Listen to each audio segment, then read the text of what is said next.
Dans cette vidéo, on va utiliser un parallaxe-mètre afin de déterminer une distance.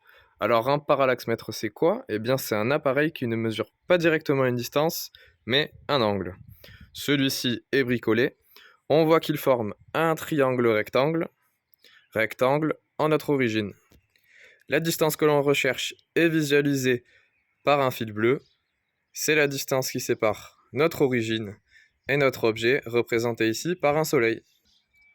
Ensuite, on a un viseur mobile, formé par une règle, mais dont les graduations ne nous intéressent pas. Par contre, on voit qu'il nous indique un angle sur le rapporteur. Enfin, voilà la base de notre triangle, dont on sait qu'elle mesure 24 cm. En visant notre objet avec le viseur, et en mesurant l'angle ici, on peut déterminer l'angle qui se trouve juste ici, qu'on appelle autrement parallaxe, pour enfin calculer la distance que l'on recherche avec un peu de trigonométrie. On aligne donc le viseur avec l'objet, comme ceci.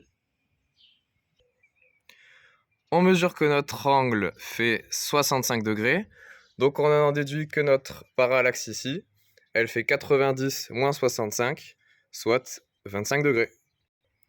Maintenant, on sait grâce à la trigonométrie que la tangente de cet angle est égale à la longueur de l'opposé sur la longueur de l'adjacent, donc c'est-à-dire la longueur de la base qui vaut 24 cm, sur la longueur de la distance qu'on recherche.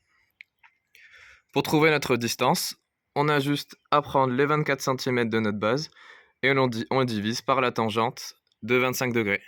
Et on trouve une longueur de 51,5 cm.